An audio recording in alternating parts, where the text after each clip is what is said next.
So yeah, we'll just start with like a basic question about introducing yourself. Sure. And what your current role like as an associate with them. Okay. Hi, everybody. Go ahead and get started. I know there are other people coming, but we wanted to respect everybody's time. My name is Carrie Willigan. I'm the Assistant Teacher for Services in Business School, and we're glad you're here. We have a wonderful panel, and some of them have actually flown in from out of state to talk to you, so we're thrilled to have them. If I could ask you to just make sure your phones are on silence and respect their time as well without interrupting the phone calls, I appreciate it. Professor Hendricks is going to be our moderator today, so the panel will last about an hour or so, and then we'll have time to network afterwards. So again, they're here to talk to you, they're not here to talk to us. So make sure you ask good questions. I'm going to turn it over to Professor Hendricks now. Good morning, everyone. Thank you for coming.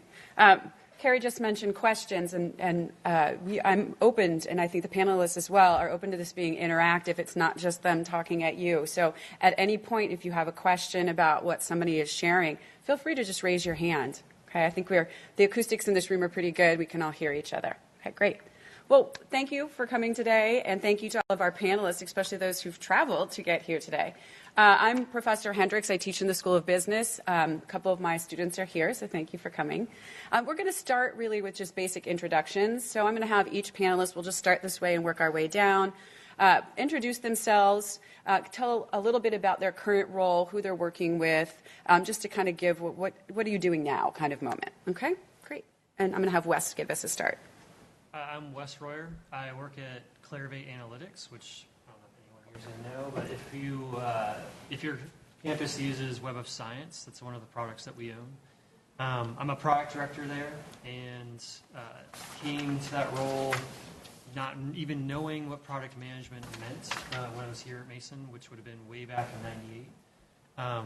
So really, I hope to take any questions you have about how you start off maybe not knowing where you're going to lead, but how it leads to where I am now and things like that. So. I'm Stephen D'Angeletti. I work for Courteous RT Logic. My background is in electrical engineering, and then after several years of working in the engineering field, I decided to get an executive MBA from George Mason University. I work in Chantilly, Virginia, not too far away from here. My company builds, in my location, we build unmanned air vehicle radios, so it allows the unmanned air vehicles as they're flying around to communicate with the ground station. I'm a product manager in that role, and I manage software, hardware, and firmware engineers so we can get the product out and satisfy our customers. Most of the work that I'm doing is in Department of Defense. My name is Dave Alpern. I was an undergraduate at George Mason University many years ago. I started here as an electrical engineering major, and I was really bad at math and science, so I realized that probably wasn't the best major for me, so I actually transferred and got my degree in communications with the hopes of getting into sportscasting. Clearly, I did not succeed at that either. When I finished my college career, I had the opportunity to be an unpaid intern with a startup professional sports team in the NASCAR world, a NASCAR team. So I moved to Charlotte. I've been there for 26 years. I'm the president of that company now, but I started as an unpaid intern and actually have had the opportunity to do every job in the front office. So I ran our public relations department. I ran our consumer products. I worked with sponsorship. I headed up our travel department. So I've gotten to see sort of a sports team from a lot of different jobs, really all on the business side. I sort of see the world a little bit more from a marketing and a sponsorship standpoint than from the technical side.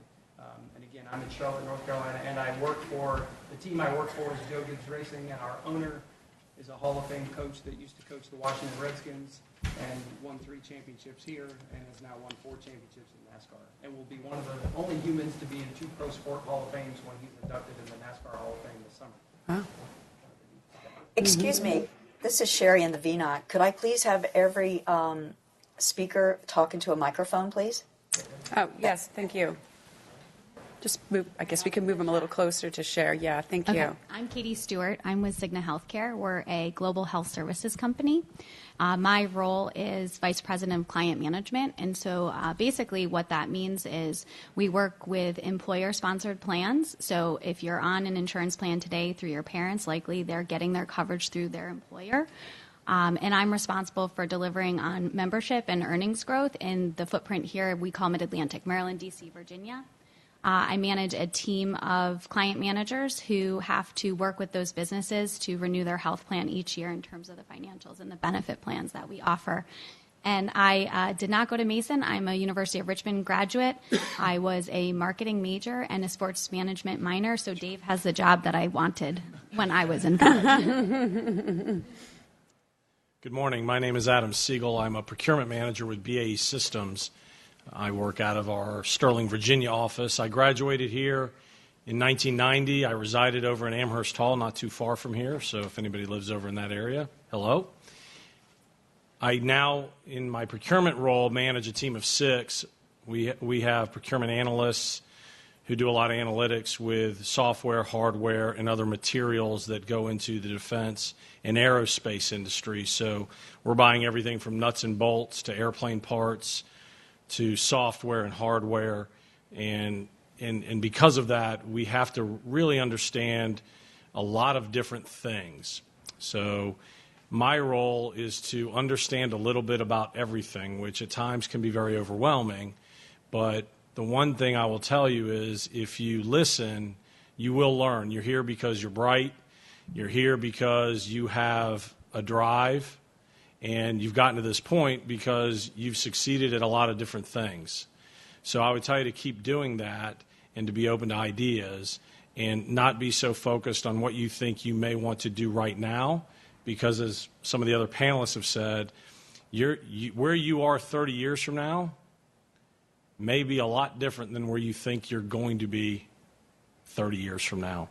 So we're thrilled to be here, and I look forward to answering your questions. I got one. Hi, my name's Brian Luther. To continue that theme, when I was you, I wanted to be an astronaut. Mm-hmm. So I went in the Navy to fly jets, and I did that for 18 years. And I was going to get out at 20 years and a minute, because that's the retirement. And they pulled me back in, and I ended up staying to drive ships. I ended up being a nuclear power-trained aircraft carrier CO. I screened for admiral, and I did a strike group command. And then that was when I went at sea, but when I was at shore, you have to find a shore job. So one time they needed somebody to take a job in 2 weeks, and it was called a comptroller. I had no idea what it was. And they said, it deals with money in Washington, it's a good job, take it. So I showed up. They put a stack of books and said, this is the financial management regulation, read it, you start in a week.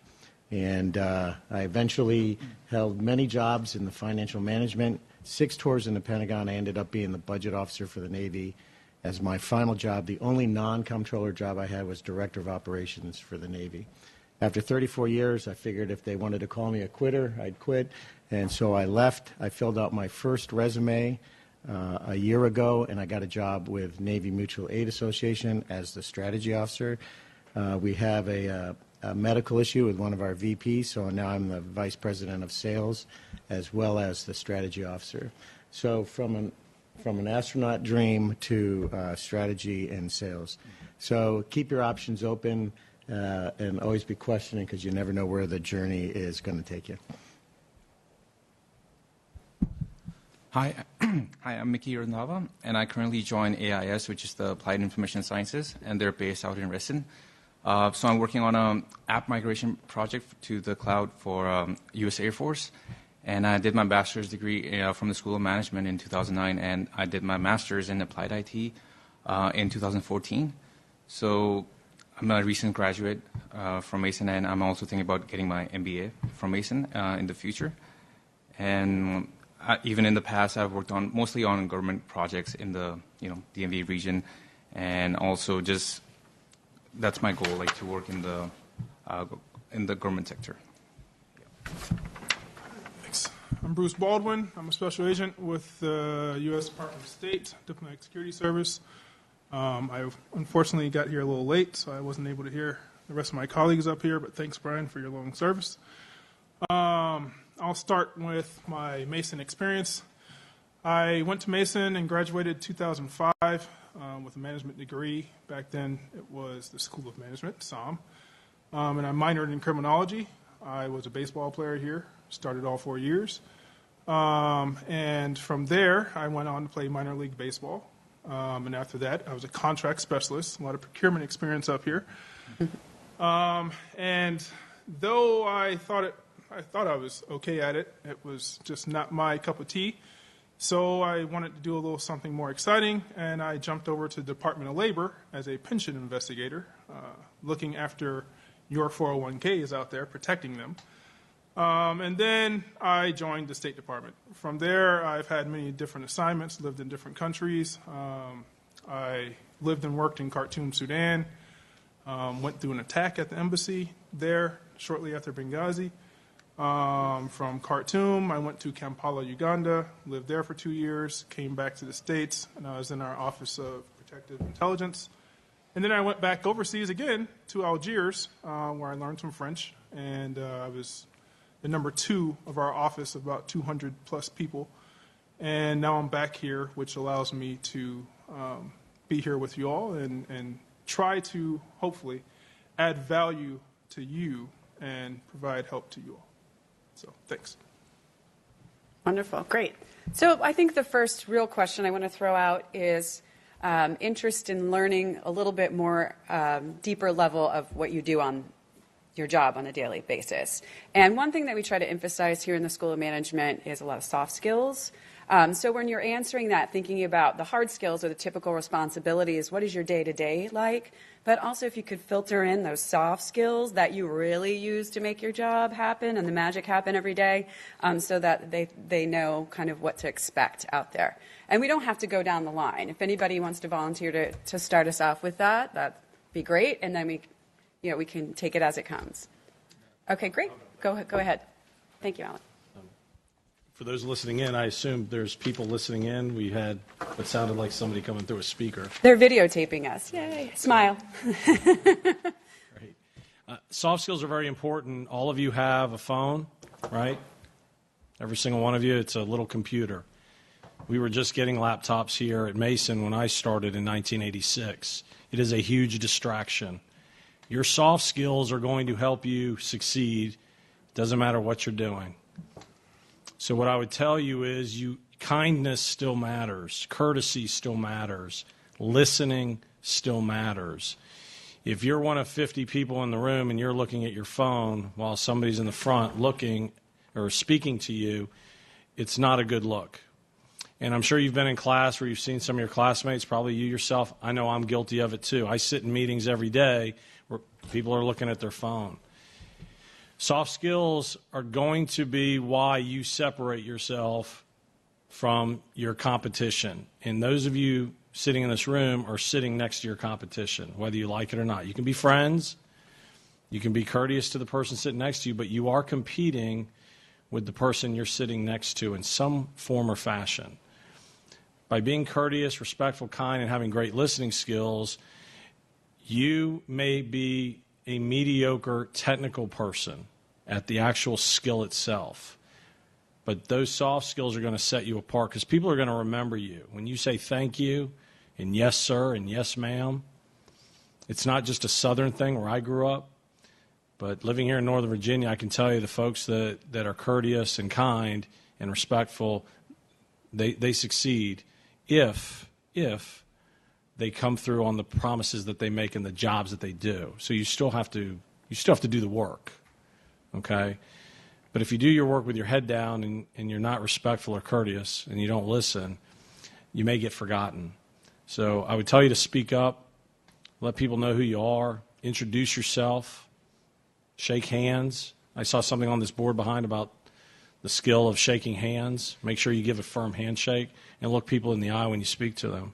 And I think that will be one of the foundations of your success. Great.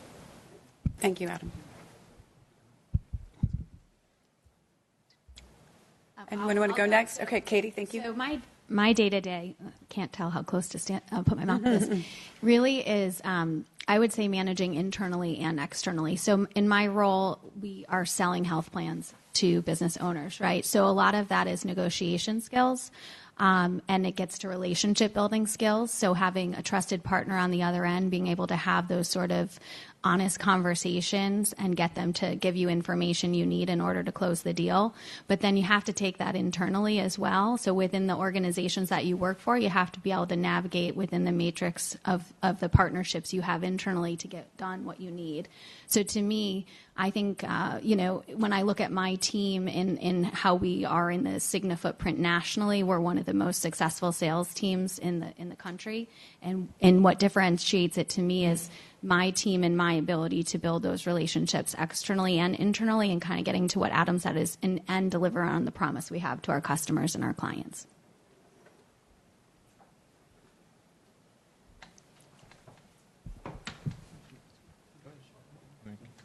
I can go.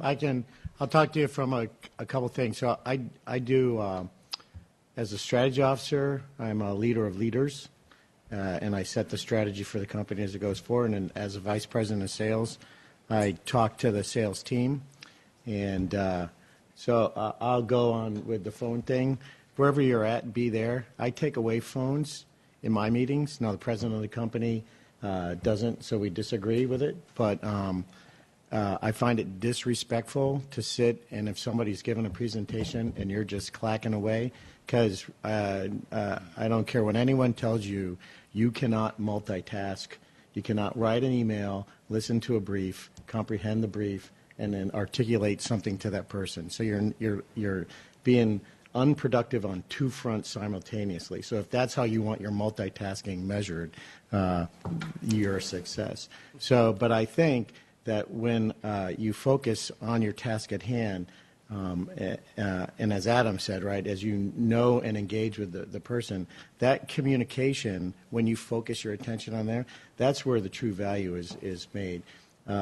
As you can communicate and share what the problems are that they're facing, the problems that you're trying to solve, as a leader, you can remove the impediments. You need to know what they are. If I don't know what's broke, I can't fix it. And if you never talk to somebody, you never know what was broke. And then for the sales team, I just went through, we've had 3 record-breaking months. It was a simple go down, talk to them, and then what is the process, what's broke with the process, take that feedback, talking with each one of them, combining it in. And once we started removing those impediments, they're basically educators. A good salesperson is an educator, and they have their products. We do a needs assessment. We do life insurance. We do financial education. We do veteran services. We help people get through the VA. So everybody comes to you with a problem. If you never talk to them and find out what the problem is, you can never solve the problem. So if you start by focusing at the person in front of you, talking to them, get that needs assessment, and you're educated, you're on your way to victory. Go ahead. And so my day-to-day, it changes, I will say, particularly along your career. In the earlier days when you're more in the weeds, it maybe looks a little different than it does when you're managing leaders, as you just heard. For me, honestly, I joke with my wife a lot. I feel like a UN ambassador most days because all I deal with is conflict. Literally, that's what you're doing. And business isn't super complicated. It's relationships. It's the number one thing I tell folks your age is business is all about relationships. It's not about being the smartest. It's about building trust and having relationships. And it's the easiest way to resolve a conflict is with people that you have relationship with, that you've earned trust with. And in my business, 80% of our revenue comes from corporate sponsors, people like FedEx, Mars, Toyota. So they get 80% of our attention. And often they're not happy with things. We have 600 employees. We have highly paid race car drivers. And on a daily basis, there are honestly 24 things that are in conflict with all of them. And so most of my time is dealing with that conflict. And so, again, I think the leader, there's a saying, leadership is lonely. You know, I think in an organization, oftentimes when you're managing managers, it's a difficult spot. But at every level, what is always consistent is a couple things. Number one, again, it's all about relationships. I would also say, since there's been some good advice here starting out, what I think the best advice I can give as someone who went from an intern to a president and has done everything in between is if you always remember to deliver more value than you're paid. Now, when you're an unpaid intern, that's a really low bar. You will always be successful. You will always have a job. And I can tell you as a decision maker who's often, whether we're making cuts or we're picking people, you want to be that person on a team where the manager says, that person's untouchable. They are indispensable, because your what you're paid to what you deliver ratio is way out of whack, and that is a good thing. And that has nothing to do with being the smartest person, I can tell you. Maybe if you're getting surgery, you want the best surgeon, and relationships doesn't matter. Aside from that, you want the person that is coming in early, staying late. And when I say be indispensable, that's not just to your supervisors. I think it's even more important to be indispensable to your coworkers, because even the people that might be competing with you, you want them to be able to say, yeah, we couldn't do without that person on the team. Try to make other people look good. Whatever you need to do to be indispensable and deliver more value than you're paid is probably the best piece of advice I can give at any stage of your career. So I work in an engineering organization. Typically, our projects are 1 to 2 years, and I'm managing at least 2 projects at one time. So I have to go back and forth, and some weeks I'm focusing on one project versus the other. And then on top of that, we also have to get the next job, right? So we'll have a job that's going to end in 1 or 2 years, but then everybody has to do something after that. So then we'll get proposals that we have to work on. The proposals that we win, actually, so far we've won all our proposals in the last 5 years, which is a great track record. But the proposals we win are the ones that we have relationships with customers, and we find out what's going on and what their problems truly are. Because whatever they write down on a piece of paper is probably not the whole story. And a lot of times your customers don't actually know what they want. They sort of know what they want, but we're the experts, so you have to help them craft that. In terms of soft skills that are important, so if I look at teammates that work for me, the ones that have ownership, it sounds like a really simple concept.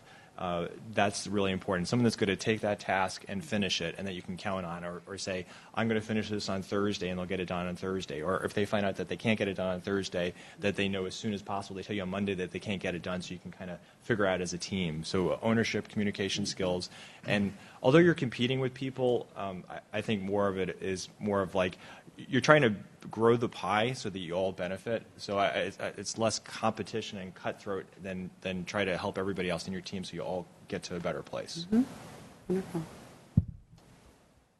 So Clarivate is a software company, and so similar to what Stephen just talked about, and really kind of building on what everyone else said, yeah, there's competition, but also you have to remember you're going into an office and you're working with a team. So whether it's a sports company, software company, defense company, you want to build relationships with people just like you would if you were on a debate team, a soccer team, any of that. You want to make sure that you're able to pass the ball to other people and that they are going to pass the ball to you, to use a sports analogy. But I think the important piece of that is, you do want to be there for them. So when you're working on a project, don't always feel like, and this works at school, I think, as well as in the office place, don't feel like you have to do things on your own. So you get an assignment, and I think a lot of people take the weight of that assignment and say, oh, I have to do this whole thing on my own. No one's going to help me.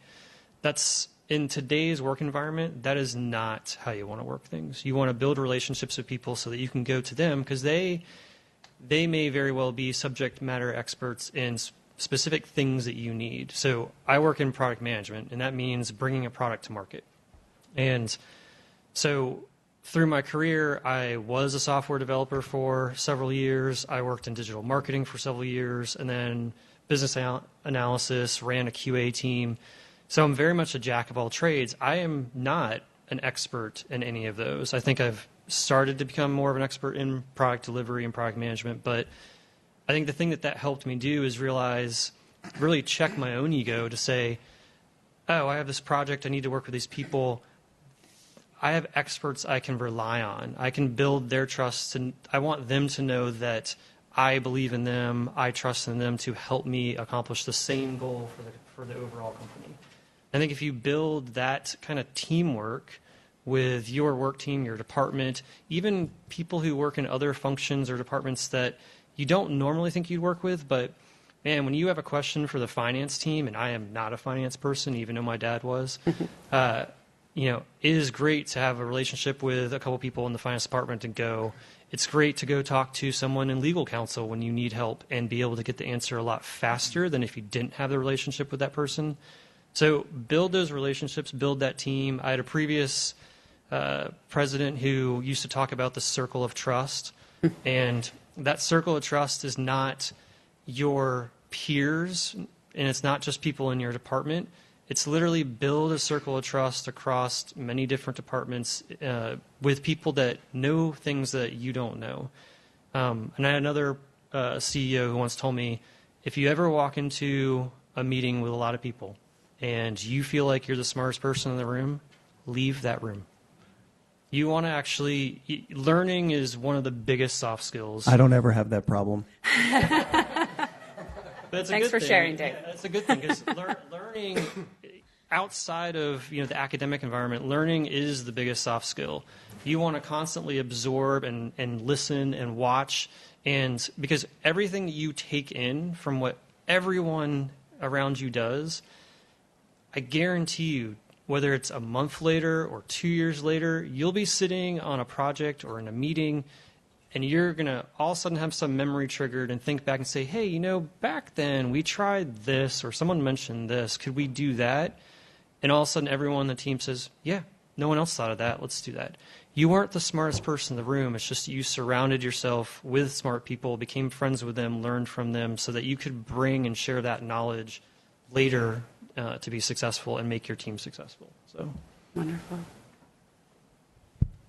I'm going to just pause for a second. I'm just going to jump on what Wes said. Something that we emphasize a lot in class is the mutuality mindset. So my students, remember we talked about that the first couple of weeks, and you just really nailed that as far as how important it is to be able to approach the business world and know you can't do it alone. You have to have other people to help you be successful. So thinking about how do I make those relationships that are going to be necessary for me to be successful in the work world. So thank you. Any questions that are bubbling up? Yes, Sylvia.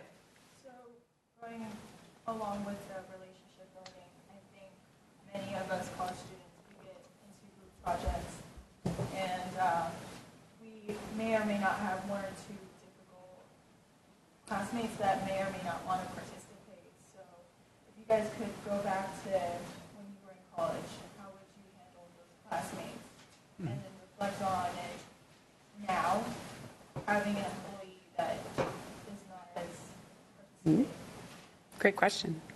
And she was very politically correct how she stated it, right? I'll jump into that one. So that's no different than workplace life. You're always going to be surrounded by people that you can work with very easily, who are willing to, I think someone mentioned ownership as being important. People who are willing to take something, own it, and you can trust that they're going to deliver it when you need it. And you are also going to work with people who are not going to own it. You're either going to have to really kind of hold their hand through it. And I currently manage people, but also kind of they call it a matrix environment, have to manage a team to deliver this piece of software, another team for the software, and other people to help me out. I think you really need to figure out, and this is part of the relationship building, figure out what does motivate them. Some people are motivated by you micromanaging them. They maybe don't have that internal motivation, or maybe time management skills, that type of thing. But they can actually get a job done. It's just that they want help, whether they ask for it or not. You have to kind of figure that out, and you learn to figure that out. But then there's other people that if you do try to micromanage them, if you do try to tell them exactly how to do something, they're going to fail, because they may be very creative souls. And honestly, if you let them move forward and do it in a creative way, you will be surprised and amazed and very happy with what comes out of it. So it's really a communication level. Start with the relationship building to kind of figure out what makes them tick, and being very open to that everyone operates differently. Like I said, in life, work, anywhere. And then you're going to have to have some level of acceptance. You're going to have to know that. So let's say you have a project team in a class, and let's say it's 4 of you, and you know yourself, and let's just assume, because all of you are here, that you're extremely motivated, and you want to get that A, you want to get it done. Let's say you have one person on the team who you know is also a go-getter. you know that you can give them a little bit more, and that the two of you could probably on the side talk and say, well, let's definitely tackle these couple things, but let's also help if the other two people don't seem motivated or one of them necessarily disagrees with the way you're going about it. Work with the team, build those dynamics, and I think one of the things that will, one manager I had always talked about the cream rising to the top is if you and let's say that other key person on the team, if you are successful in managing or leading is probably the better word, the whole team, and accepting that there are shortfalls and you may have to work a little bit harder to get something done, at the end of it, you'll be successful with the project, and people are going to know who led the team. It's actually going to be very obvious. You may not think it when you go up and do a presentation, but at the end of the presentation and when your professor sees the results of the project, they're going to know. They're going to know who the core people on the team were, who contributed the most. I don't know if you ever watched Restaurant Wars on Top Chef. Like, you ever see those dynamics? It's not dissimilar to that. You will see the personalities come out, and it shows up in the end result. Those team dynamics, you'll know what's tied to where. So you're just going to have to manage through it. But relationship building, trust, acceptance, setting expectations, and then really working with that other strongly motivated person to solve for maybe some of the other players that aren't participating as much. That's really all you can do, and that is all soft skills. There's no way around it, and you're gonna do it on every project in your life. You're gonna do it when you do planning a wedding, planning for your first kid, buying all of it comes into play every time. Great. So I would answer it as follows. You might not like this answer, but you think when you're in business, everyone's going to act like adults, but you run into a lot of children. So you do get surprised sometimes in your dealings with other people, whether it's a formal negotiation or a phone call. Some of the things I've learned in my career, just managing people, is sometimes you have to make tough decisions. I give my team every opportunity to step up and make sure they understand they have the support from me, that I want them to succeed. But at the end of the day, you're only as strong as your weakest link, and sometimes you have to manage those people out, help them find something else. But I would say sometimes we do have to make tough decisions, and management is the least fun part of the job. But at the end of the day, it's things that you have to do, and it's a reflection on you as a leader if you're not able to have those tough conversations with people. And also just amongst my peers, you're not going to get along with everyone. Your personalities aren't going to mix with every person. So you have to find a way to be diplomatic and kind of put your pride aside and still work with the people that you have to work with to get things done, and kind of put that aside and step up and be the bigger person. And I've worked with some difficult people in my career, and I always learned a lot from them. And I think at the end of the day, just understanding that how people come off in the way they deliver their messaging, and they may not even realize that they're acting the way they're acting. And so we sort of say assume positive intent in your interactions with people, and just know that they have a job they're trying to get done. But you can learn a lot about yourself by having to work through a situation like that and how you handle it, and it's a real growth opportunity. All right. I agreed with everything. I've been agreeing with everything that everyone's been saying. To put myself in your shoes, which I was in your shoes a little while ago now, I used to do it differently when I was in college. I used to be like, okay, you're not doing anything, whatever, you're done. And the people who are doing the work, we just get the work done and move on. Now, in terms of real life now that I am working in the government, I work with teams that I can't form, nor can I get rid of, right? So just like you, here's your team, and you're stuck with them for the duration of this project. I'm stuck with the team for 2 years or 1 year or 3 years, and that's just the way it is. And if you've got superstars, you've got stars, and you've got people who are just there collecting a paycheck, right? All of the advice that my two colleagues gave you previous are spot on. I would try to, everyone, we call it the murder board, right? You get a white board and you say, this is what we want to do. You have your objective up there. This is our end goal. Boom. Now how do we get there? We have deliverables. We have deadlines that we need to make sure we have this and this and this done. Okay, jot those down. Now, I'm not going to tell you exactly how you are going to get to X, Y, and Z, but I expect all of us to get to X, Y, and Z because we all want to get an A in this class. So have a meeting about it, brainstorm on it, set an agenda, set rules of, hey, everyone's opinion is valued here. The people who aren't talking, make sure that they have a chance to talk, because a lot of those people are some of your ones that have some of your brightest ideas, right? So you want to foster that from them. And then those who are only, basically saying, oh, that's stupid, I don't like that, you need to cut that out. Like that's not allowed, right? If you're going to talk, constructive criticism, that's okay. But if it's not constructive, that just needs to stop. And that will help you, that may help you get to that end goal, and may help those who may not want to be as ownership in what they're trying to do, carry as much weight. Find something that they say, you know what, I see your end goal. I really don't like this project. I don't really like this class, but I do like this, or I actually can get this done.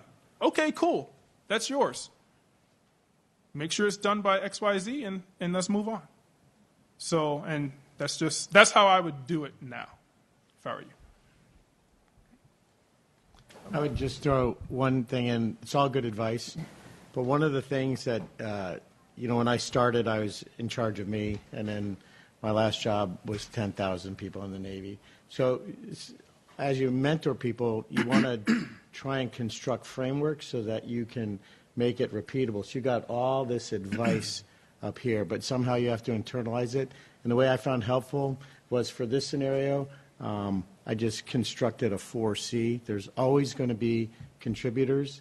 There's always going to be consumers, right? And it happens in volunteer work, your church, Cub Scouts. There's parents that will consume. There's parents that can contribute. How do you work that balance? To what Bruce said, I had a calendar and I had a consequence. So we have to get it done here, and if we don't get it done here, this is what happens. And then people will rise or fall to that. But that allowed me, every time I was confronted with this kind of situation, I had a rule set. I didn't rediscover the wheel each time I had a problem, but that would be a recommendation I do for you, however you want to internalize it. But once you learn the lesson, you have to kind of have it handy so that you can reuse it, and then you'll modify and adapt it as you get more experience. The worst thing you can do is ignore the problem. If you ignore it, it's not going away. As Bruce said, you can go ahead and form a team within your team and get the job done, but what are you giving up by leaving those other people out? Now, it may be their choice, but give them the choice.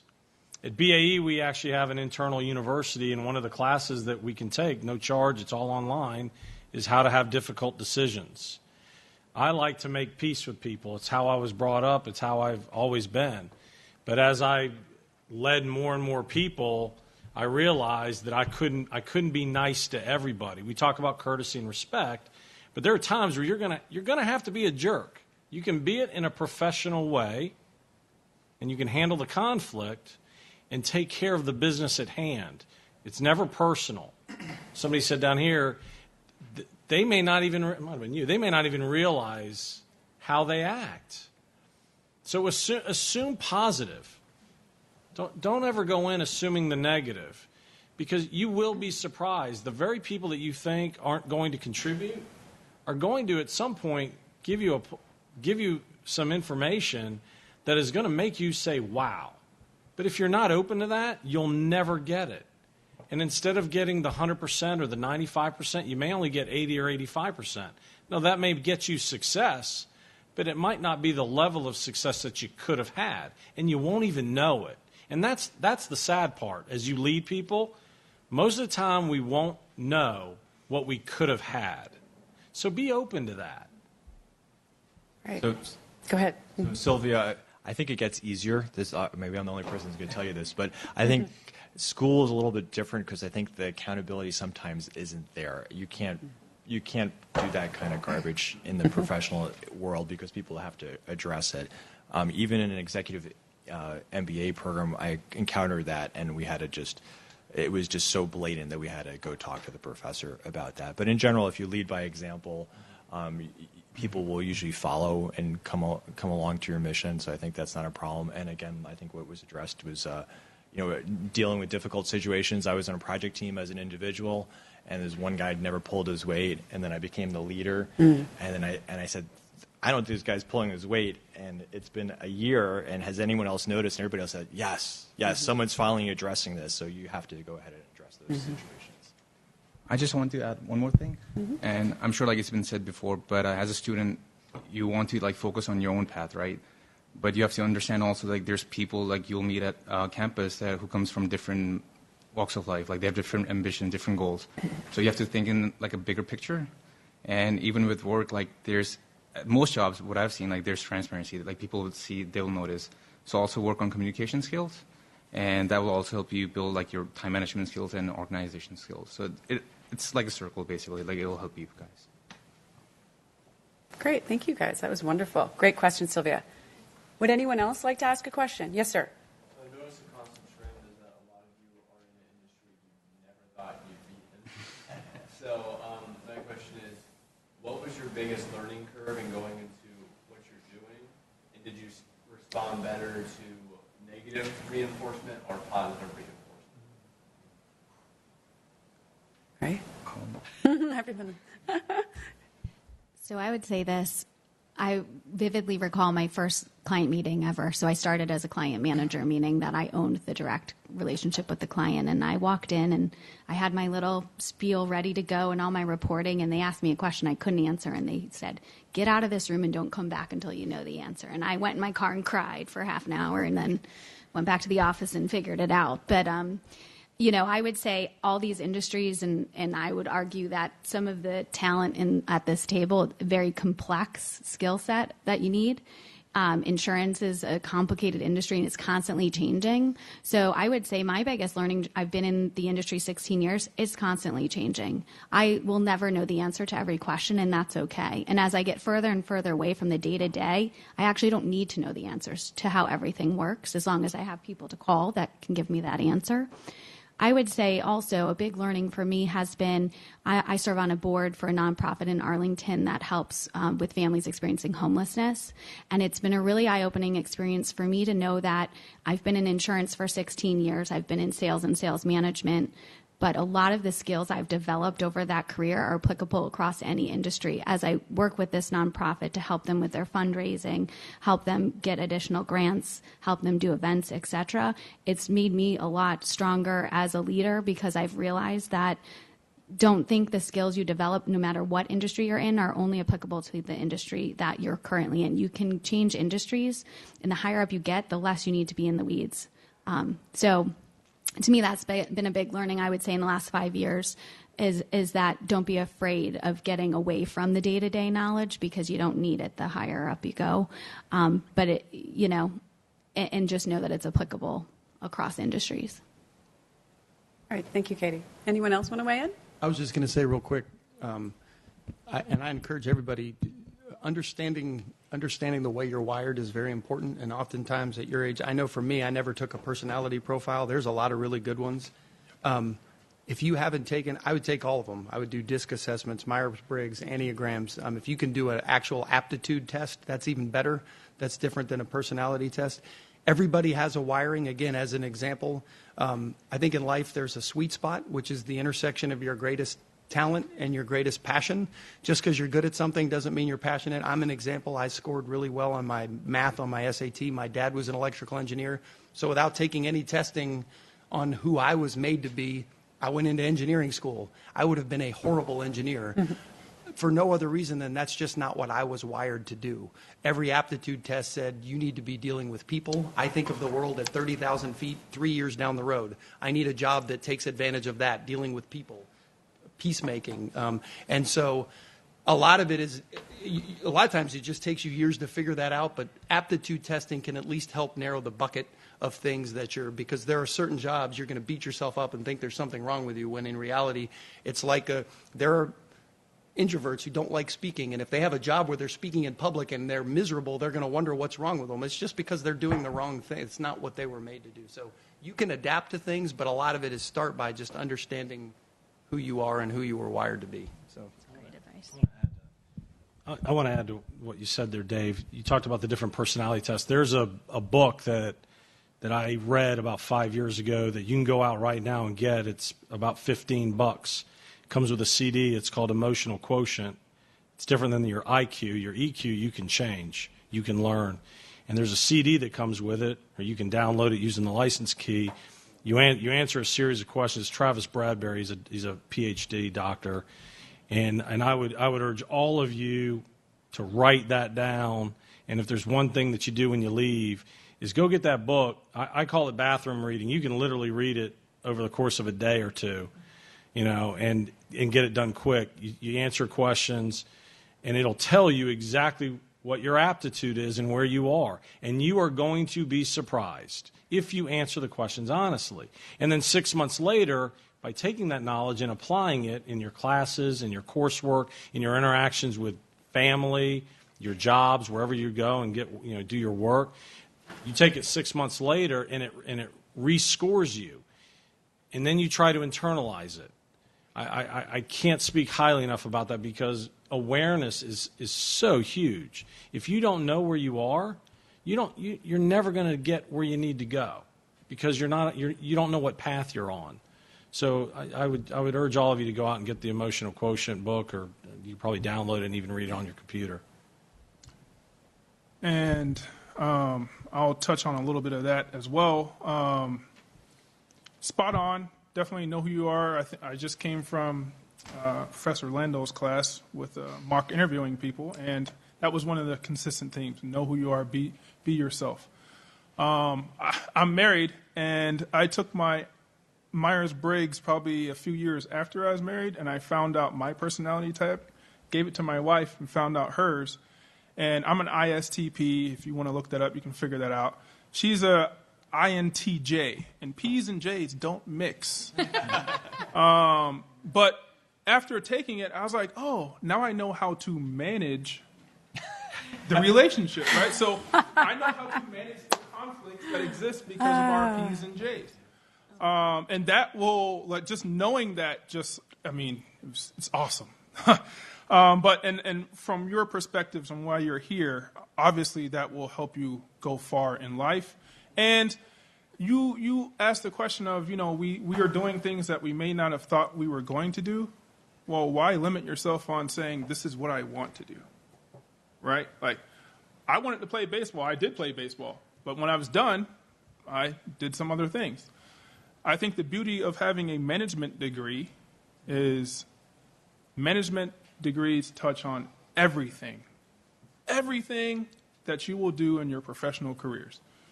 My job, I'm a special agent. People are like, well, how does that work? I investigate people, but I also do a lot of program management. I manage security policies. I manage a lot of people, lead a lot of people. And that management degree, I know how to manage people, I know how to manage resources, and I know how to manage information. You can do those three things, you are going to transcend every industry. So just don't say, I just want to do this. You don't know what you don't know. So look at things as they were saying, I'm a public speaker, or I want to be doing X, Y, Z. Know yourself, look at that, find a business, find a company, find an agency that matches your wants, needs, skill sets, and then go add value to it. Go reach out for it. Bruce, I assume you come across ethics a lot in your investigations. Yes, sir. Can you talk for a minute? I'm an ethics officer in my company, so Okay. I'm curious to hear. So, well, in terms of ethics, obviously a lot of people lie to me, right? And one of our leadership tenets for our agency is live with integrity, right? And that's integrity in your personal life and integrity in your professional life. And if you're always doing that, you're always going to be on the right side of right. And ethics in business, we're talking about competition with your peers, competition with another business. A lot of people do a lot of different things to get that competitive advantage. And it may work for you. It very well may. But is that necessarily the right thing to do? Stabbing your teammate in the back or purposely sabotaging something so you can look good. That's ethically, morally, I mean, that's just not integrity. That's just bad all the way around. And I'll give a quote to you that will touch on that. When you're done with your career and you look back, whether you were good at something, whether you were average, it doesn't really matter. But when you look back, can you tell your child, can you tell your mom, you're about to die. Can you tell the person you love, hey, I'm actually proud of everything I did to do or to get where I got to? Or do you look at what you did and say, I did a lot of people wrong to get where I'm at? If you can answer yes to the first one, then you're living on the right side of right. I'd like to add, when we're talking about personality tests, I got part of my executive MBA, we did an ocean test, and those letters you can rearrange to spell different things. But I'd recommend that. I don't know if they give that or not, but that was a fabulous test based on a lot of research. So I would encourage that. And in terms of like what you're doing now, I found that to figure out what your major is incredibly difficult, because you got to figure out something that you like, that you're good at, and someone's going to pay you for it, right? So if you're finding that it's a struggle, I just want to acknowledge that it is a struggle, that it's a big deal. I took 5 years to graduate. I went into college saying that I'm going to do anything except engineering. And so I did physics and then chemistry, and then I went into engineering. I graduated with an engineering degree because all my friends in high school were getting all the STEM kids were getting engineering degrees. And I'm like, I didn't want to be like them. I wish I'd have said that. So that kind of stuff. And also, I've been in various industries, from robotics to nuclear reactors to aerospace to radios. But there's some common threads that you may pick up. You may find out, like, hey, hardware, software interactions, social skills, soft skills, management, leadership. Those are the things that kind of make me tick, and I can transfer those from one industry to another. And there's a steep learning curve when you go from one to another. Even if you bring in those skills, positive reinforcement is better than negative, I've found. But and be open to different things. Like, I've returned back to a former employer that I worked for 18 years ago, who have been acquired 4 times since then. And when I came back, there was only 4 people that I still knew, and the place was totally different. But just kind of have an outline in your life of where you want to go, and just kind of see what happens. And I just add that, trust your gut instinct when you're interviewing for roles in the future. You want to work for someone that you are inspired by and connect with if you have the choice, right? And that's always worked well for me. I've also declined roles that I've been offered because I just didn't feel that the leadership was the right fit for me. But if you are working in an organization and with people who make you feel good and happy to come to work every day, you're just going to be a lot more productive. Katie, that's a great comment, and I want to add. I've said this often, and I understand that particularly early in your career, you may not always have this luxury or this choice, but I think it's the who is a lot more important than the what. I say often that I work for a family business. We could be selling coat hangers. It's irrelevant what we're doing. It's the who that's really important. It's a bonus that we work in a competitive pro sport and we get to deal with sponsors, and it's a lot of fun. It's a lot more fun than coat hangers. But to me, I hitched on to the who and what the company was about and the people were about. So if there's a culture or a corporate culture that's attractive to you, and maybe there's an opportunity in a department that you never could imagine, get in with the company that's important to you. If the who is important, get in there. You're not going to be stuck in that department forever. I have 3 boys in college, and that's my advice: is pick the company before you pick the job or the title. The title is going to take it from someone who's had, I think, 20 different titles over my career. It's going to change, but the company is much more important, the who, than the what. And the money, nobody's mentioned money. Thinking, how much money am I going to make? It doesn't matter. Because if you're doing what you like to do and you have leadership that you believe in and who believes in you, the money will get to you. We all have to pay our bills. We all have to put gas in our cars. So the reality is we do have to make a living. Okay? But you're always going to be able to make more money somewhere else. I mean, that's the reality of it. But if you're miserable doing it, is it really worth it? And that comes back to ethics. It comes back to knowing who you are. It comes back to being honest with yourself. And you have to manage your bosses too. Let them know what your expectations are. And it's okay to say, I don't know. Can you help me? Because more often than not, just like your professors here, they'll help you. If they know that you're being honest with them and genuine, they'll help you. That's why you probably do what you do. Absolutely. Because you want to help these people. So don't think about the money. Think about the people you're going to work with. That's the one thing I wish I had known. I think to come back to your question, Stephen, I wish I had known that. I'd like to tie two things to what Adam said, what the group said is on that positive and negative reinforcement. It depends, right? Well, I had an incident like Katie. I told you I had a stack of books I had to learn, and I did my first budget review, and it was a Marine, big, tough Marine, and I thought I was all prepared.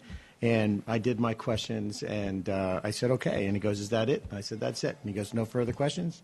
I said, nope. And he stands up. He looks at the Nav Air representative. He goes, what a joke. He goes, you had me get ready for this? And he started laughing, and he walked out of the room. So clearly I was not good. I canceled the rest of the events for the day. I went back, went to my boss. Told her I was not good. She mentored me for a couple hours. I went back. I was not a joke again. So I learned from that. One lesson is failure is an event. It's not a character trait, right? My passion would end it, at the end of your military career, you're offered mission or money, right? So I could have gone into the defense industry. I could have made a lot of money. But I had a negative feedback event. I bought life insurance as a young person when I was not the most financially literate person in the world. I got my MBA here. That really doesn't prepare you for your personal finances as well. So needless to say, as a 21-year-old with $1 million whole life insurance policy, putting my mother in furs and jewels if I died in an airplane crash, not the best thing.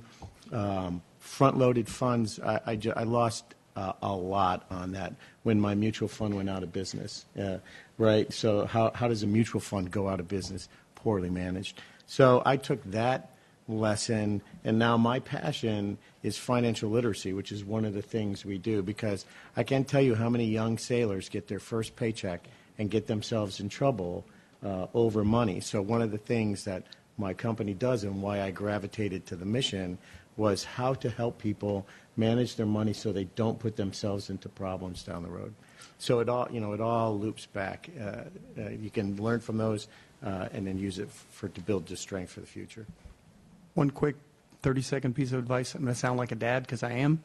I have twin boys that are type A neurotic like me, and they're seniors in college. And I tell them this all the time because I know there's this pressure not only to get the perfect job, but you know what everyone else is doing, whatever they're making, and it's one statement: comparison is the thief of joy. Just remember that in your life.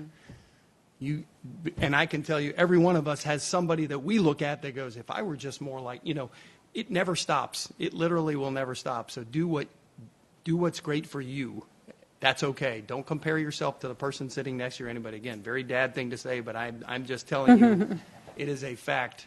It will strip you of your joy in any category of your life where you're comparing yourself to someone else, unless it's somebody that you're holding yourself to a higher standard. That's different. But wanting to be like someone else and thinking less of yourself because you're not will tear you up. So social media we didn't have that. Does not help. When we were in college. Does not help. Social media gives you the whole world. So now you're not just comparing yourself to the person next door. You're comparing yourself to somebody all over the world, people all over the world, and that can crush you. It can just crush you. Don't. People put their best life on social media, but they all put their pants on the same way you do, and they all go through pain, suffering, and loss. You see that occasionally, but most people put their best life on social media. Don't buy into that. When I started my career, they didn't have anywhere to put me. I was an unpaid intern, and they literally converted a broom closet. It didn't even have electrical outlets, so we had an extension cord with a lamp and an elementary school desk, because that was all we had room for, and a plastic chair. And this is pre-computers, so I didn't have email. I had a phone. Who was I going to call? I had a phone and a lamp and a spiral notebook, and that was my start. Not being paid. I was like, my dad must be proud of me. And my friends were going to law school and getting jobs with the government and whatever, and I'm thinking, I am a miserable failure. But again, I just kept doing my thing, delivering more value than I was paid. Again, low bar early on, and it all works out okay. But if you look around, it will cripple you from getting to where you're supposed to be. So And my last little hurrah on the positive or negative reinforcement, I don't deal well with negative reinforcement, and I will tell my boss that when I get it. There's a way to do it respectfully, like we were talking about. You can be a jerk, but be a professional. Sometimes you do have to be hard on people. But I will say this, when you do become a manager, a supervisor, get in that leadership position, remember that your actions are affecting someone's lives. All right? These people are people. They're men, they're women, they have families, they have stuff going on. So it's okay to do your job and be hard on somebody, respectfully, professionally, but just remember that they are people just like you. Because I didn't really know that when I first became a leader of 300 people in Khartoum, and I was just hard. I was like, no, this is the mission, blah, blah, blah, blah, blah. I did a 360 survey. That's something that's useful, getting feedback from top, side, bottom. And one of the biggest things that I got was, oh, yeah, he's hard, he's fair, but he doesn't always care about the person. And I took that to heart. So I've gotten way better at that, and that's why I'm passing that down to you all today. Right. Maybe as we're kind of winding down here, we could continue on the theme that Dave started, which is a little bit more about the internship and job search process and some advice around that. I know that's kind of they're all getting anxious about finding practical opportunities that will allow them to get some hands-on experience. So maybe you could leave them all with a piece of advice you have, thinking back to your own experiences and anecdotes that happened to you. I know we've touched on it a little bit, but what really is going to get them, set them ahead of the curve a little bit?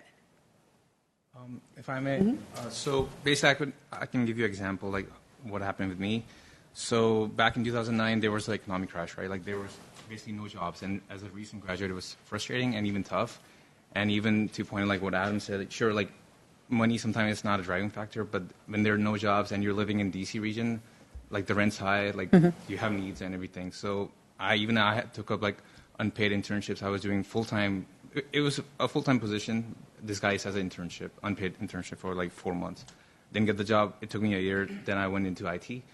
So sure, money is sometimes not the driving factor, but and also for you also could also have like a backup plan. It always helps. One thing I wish I could do back in the day was if I did a minor, maybe that would have helped, or even certifications in the beginning, because in IT a lot of certifications do help. I have a friend who didn't go to school, but he had IT certifications, and he's like a manager now. So it just depending on the person. And for future positions, I know DC is like IT hub now. And even in the next 3-5 years, with Amazon coming, I know Virginia Tech, they're opening $1 billion campus just for this in Alexandria, and even Mason. They're pledging $250 million, I believe, just to expand the Arlington campus so they can push people towards working for Amazon or even having AWS certification. So it just depends.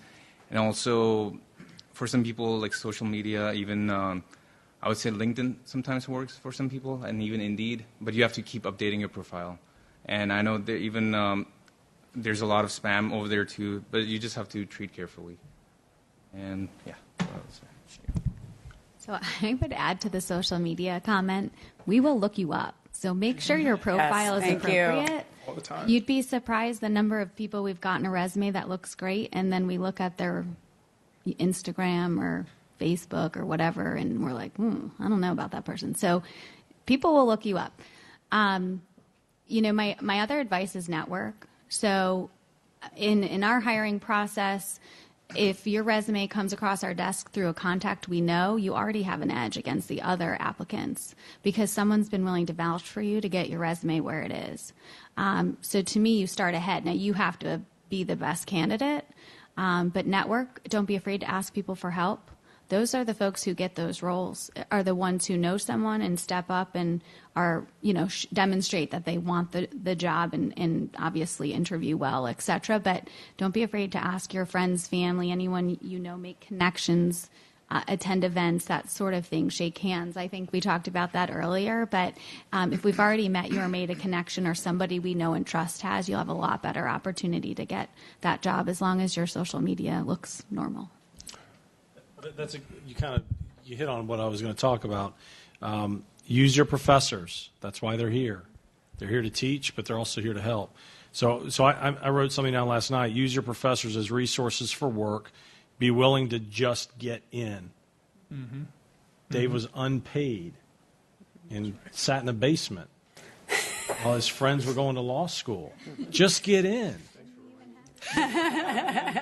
Just get in and do the grunt work.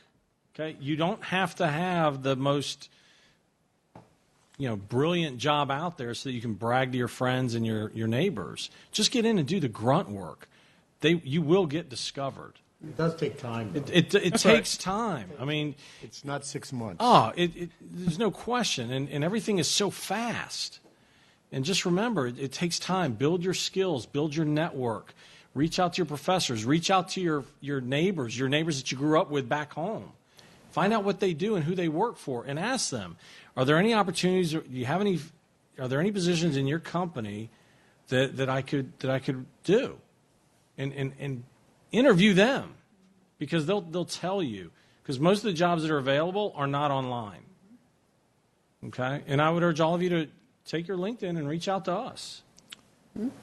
Yeah, and I'll let you go first. Okay, so from putting myself in your shoes, trying to get an internship or an entry-level job, playing baseball, I never had that, opportunity to really do internships, because my internship was Mason sending me to some country or some city that's not in Virginia during the summer to actually play baseball. Mm-hmm. So I was baseball all the time. It was a 50-hour, 60-hour job a week, right? So, but what I did was, when I graduated, I put my resume on the career services site. And people started reaching out to me. I went to the job fairs here at Mason, and that's how I got my first job in government. I was looking around, and the lady spent 2 of my hours just talking to me, and I was actually kind of mad. I was like, man, I wanted to look at other people to get a chance to get a job. And then she's like, so here's a piece of paper. If you want to sign the dotted line, you've got the job. I'm like, okay, I will do that. But there's unpaid internships out there. There's lower paid internships out there. You have to be on the lookout constantly. And if you're not looking constantly, you have to have a machine looking for you. Automated. USA Jobs, which is the government site, you set up an alert, and it will send you an email when something pops up. For my agency, Department of State, we have fall interns that are right now. You have to apply right now, and it actually closes tomorrow. So if that's something you're looking at or were interested in, it's unpaid, but you get to go anywhere in the world, literally. Work at an embassy, work here in D.C., work somewhere in one of the cities where we have offices, and learn about foreign policy management. Our management officers run operations at embassies worldwide. That's an awesome management experience you could get helping one of those people out, or HR. But you have to be out there and looking. So use all the resources available to you, free, paid, whatever. I know Mason is very great at helping you with that. Mason has a great reputation out there in the world. It has a better reputation than I even knew. I was interviewing with Department of Labor, and they're like, oh, yeah, Mason. And I was like, yeah, I went to Mason. And they're like, oh, that's a great school. And I was like, oh, all right. Of course it sure is, isn't it, right? So use the resources you have. Don't be shy about it, and don't miss that opportunity when you have. Like, if you're tired, I know you're going out, maybe you're partying, and that job fair is tomorrow at 8 o'clock in the morning, and it ends at 10 o'clock. Get up, dress nice, take a shower, have your resume, prepare, and go. Like, that's how you're going to get it done. You got to put in the work. We have an intern from Mason right now who just got offered a full-time job. He hasn't even graduated yet. She graduates in May. She did more than what she was paid for. We had to manage out the senior HR specialist who talked more than did. And then when head of HR was confronted with what am I going to do, she said, you know what, Alex is here and she's great. I'm just going to train Alex up. So the intern turned into a full-time position from everything that they're saying. And to Katie's point on networking, I've been offered multiple jobs, even though I love where I'm at. I just get emails, are you interested in this? And I get emails from LinkedIn from moms even. You're in D.C., my kid wants to get a job in D.C. So I'm taking a guy to lunch who studied in England, and he wants to get into a think tank, and I know some guys for think tanks, so I've sent out his resume. They've graded it. They sent it back. He's rewritten it. It's an iterative process. It takes time, right? Nothing happens fast, especially with the government. And then but we'll go through this iterative process. In the meantime, he's found work. He's jumped in to do something. He's building up his experience, and then we'll see where it goes. I'm not promising him anything, but you're always moving forward in networking. It is. I go back to relationships. I've actually never hired a person just off of a resume. Now, there are companies who do that have more scale than we do that need people. We have always hired someone based on a relationship. It's either somebody who knew somebody that worked for an agency that we got to observe them doing work and saying that's a person that we can count on. So the more people you can meet, I will say, again, it's a very parent thing to say, well, when I was your age, but try to think about finding a job when there was no internet. we didn't have LinkedIn. We didn't have the internet. So it was very difficult to find. You have a lot of resources. If there's things you're interested or companies you're interested, think through your network of your family, your friends, your parents. Does somebody work there? Is there someone that can vouch for me? And if not, being persistent and not a pest, but being to the point where you're putting yourself in front, because ultimately people want to hire people that they like and that they can count on. And I know when I got my opportunity to be an internship, it was because of a contact. It was a family friend. But the comment that they made, because they could have picked any of their friends, was, we know you're somebody we can count on. So it was even the little things. When we go on vacation, me being the one that was always responsible or showing up on time and knowing that, all right, when the opportunity came, we're going to pick somebody that we can count on. So I think everything you do is a reflection of yourself, and people want people that they can count on, but it's very difficult to look for a resume. I read a statistic, and it's a scary one. The average resume is looked at for 8 seconds. So your whole entire career builds up to one piece of paper that someone's going to look at for 8 seconds. So my point is, don't let that be the only thing that you're judged on. Figure out a way to make a personal contact so where they can say, this is somebody I'm going to pour over their resume because I met them and I like them, and this seems like somebody that would be a great part of our team. At today's point, a temp agency is a way to get that, right? If you do a temp work and you go in, and we routinely hire the temps because they've become a known quantity. They are now part of the culture, or they assimilated into the culture, and so it's somebody we can count on. So it's a free trial period, but a lot of the temps that come to our company become permanent. So the job never gets onto the internet or to a recruiter because the temp took it when it was offered. Just get in, right? Just get in. Yep. But if your plan was I'm going to get in a company and be a vice president in a year, and that temp was beneath you, you just closed the door on multiple opportunities. So. Right. Well, I want to stop us there because I do want to leave some time to put some of this practical advice into action right now with some networking, hopefully. So I want to heartily thank all of our panelists today for all the great advice that they've shared with you and information. So let's give them a round of applause. And as you're sitting there deciding whether you're going to stay in network or not, I will just add that last semester I was moderating the finance panel, and I encouraged several of my students to stay and meet the panelists. 2 of them are now in internships with the companies that they met that quickly. So please stick around, take the opportunity to meet some of our fine panelists face to face. Thank you.